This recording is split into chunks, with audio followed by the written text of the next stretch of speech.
is Kathy Galvin, and I'm a professor in the Department of Anthropology and Geography, and I'm also director of the Africa Center.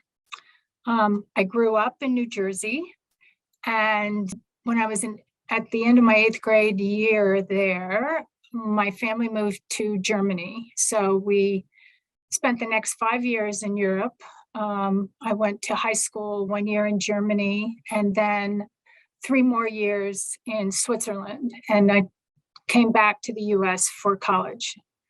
And so my interest in science at the time, so I'm a social scientist, and I was interested in other peoples, other cultures, other languages. And I had a roommate in high school in 10th grade. Her name was Jane Fallon, and her family lived in Kenya. And her father was some sort of diplomat. But she showed me pictures where they would caravan from Addis Ababa in Ethiopia across country into Kenya. And I said to myself, I'm going to go to Africa someday. And I didn't know how, when, where, under what circumstances that might happen. But that sort of planted the seed for my interest in Africa. After I graduated from high school, I came to CSU with a number of my graduating class because Colorado was supposed to have some of the best skiing in North America. So we came here to go to college and ski on the side. And at first I was a history major, but then I took an anthropology class, and it was actually human evolution. I didn't even know what anthropology was because in many schools, even today, they do not teach anthropology in high school. So, but I took one anthropology class and decided, and this was on human evolution, I decided I was going to change my major, and I did. And I still have an abiding interest in history. And I think when I've done a lot of work in humans and environments. And of course, the history of that interaction is so important to understand what's going on today. So I still have an interest in history, even though I never graduated in history. If I did my undergraduate degree here and my master's degree, both in anthropology, and then I worked for a few years. And I was an illustrator for scientific articles. And in those days, nothing was done on the computer. It was all done by hand. So I did that for a while. But then there was an interdisciplinary project opening up between CSU and the State University of New York at Binghamton in the anthropology department working in Africa. So I applied to SUNY Binghamton and I got in, and it was from there and that interdisciplinary project that I got to Africa. And I could never have foreseen that this would actually really happen. And I spent 18 months in the field in northern Kenya doing diet intake activities and nutrition of pastoral nomads who lived there. And I worked with ecologists on the ground. I was in the field with ecology PhD students. So I was trained in a very interdisciplinary fashion. Even though I was doing anthropology, I was doing human biology for the most part. I was working with ecologists a lot. So when I finished that, I did get a postdoc, an NSF postdoc in environmental biology. And with that, I went to Ethiopia and I did some comparative work with some pastoralists that I worked with in Nisanyoka, Turkana, with Borana pastoralists in southern Ethiopia. And I was comparing and contrasting pastoral sort of extraction patterns in terms of livelihoods. And it really looked at the relationship between pastoral environments and human energy intake and nutritional status. So I did that, but I was a postdoc here at CSU. I came back to Colorado after getting my degree in New York. And at that time I was married. And so we were in Colorado. And there's a question that you asked later on about, is there anything that actually affected your decision to maybe not do science? And I think at the time when I was doing my postdoc work, this was probably one of the hardest times for doing research for me ever. And partly it was because by that time I had a 2-year-old child, and I had to leave him with his father in Kenya and travel to Ethiopia to do my work. And I thought, I am never going to be a scientist. I'm not going to be a professor. I will not finish this work. And anyway, I did. I did sort of pressure through, but that was the one time in my life when I thought, this is not for me. And it was so hard as a new mother to sort of carry on and actually leave my son while I was out doing field work. And I'm thinking, well, it's not worth it. It really isn't. But it was. But that took a while to sort of sink in.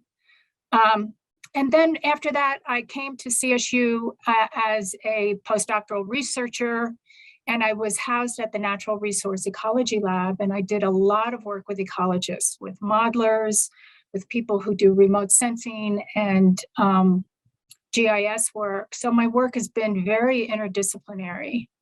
But I want to point out that early on, I partnered with Jill Barron, who was with NREL and the USGS, and we got NSF funding from Ecosystems Program to look at women's contributions to the future directions of ecosystem science. And we brought a number of social scientists and ecologists, all women, to a workshop here in late 1980s.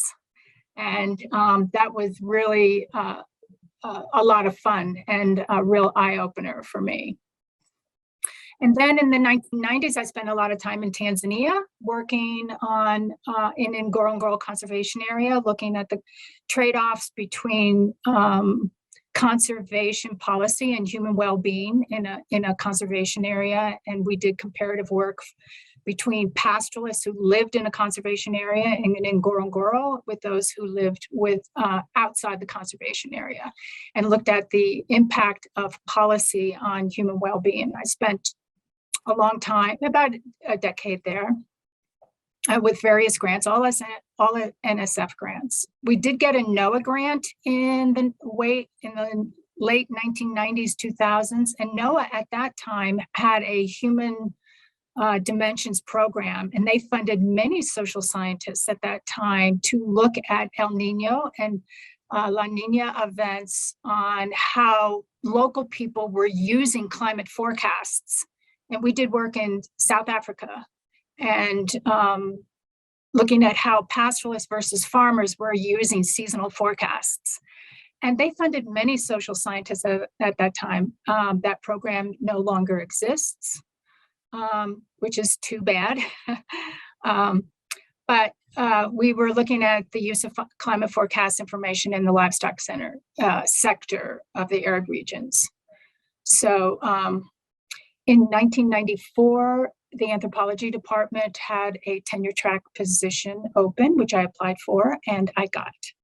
So I've been in the anthropology department here since 1994. I was chair of the department from 2002 to 2009. And then I really wanted to get back into research.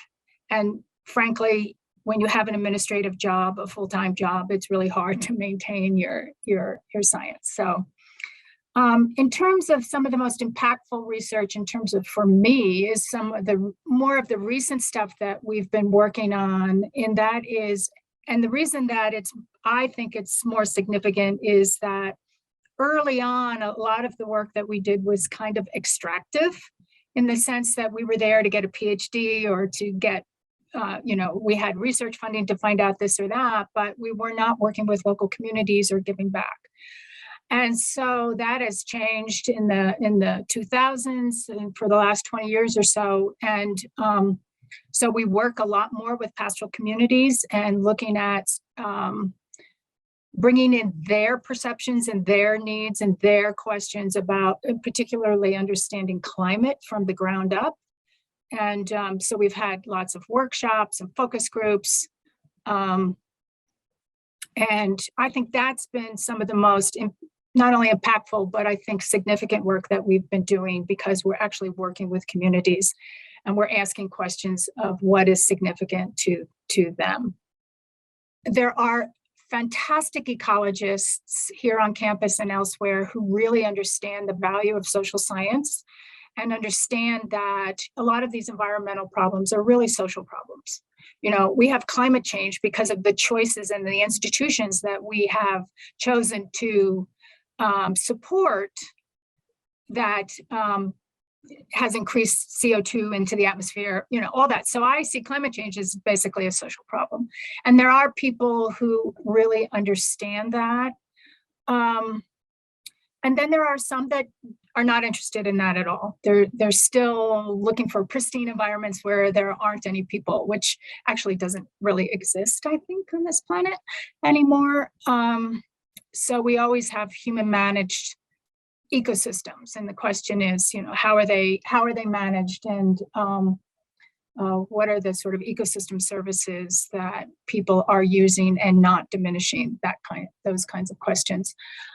So throughout the years, early on, I used to get asked to be part of interdisciplinary sort of human environment projects. But I was brought in like at the 11th hour, and somebody would say, oh, we need a social scientist. And when I was young, I would take it on. Now, I don't.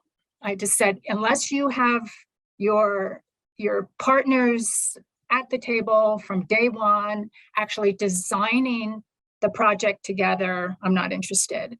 And you could say the same thing for sort of Indigenous peoples and local communities. You know, if you're not brought in early on and at the table formulating the problems, that is a huge, huge problem. And that's why a lot of people, you know, choose not to get involved with projects. So I think that issue of social science and being involved with environmental sciences or ecological sciences, those issues are diminishing, but they're not over. And fair enough, a lot of people do social science without any environment, and a lot of ecologists are asking questions that don't involve people, and there's great science that's being done on both sides. So it's not every problem that needs either an ecologist or a social scientist. So with that, I think I'm done.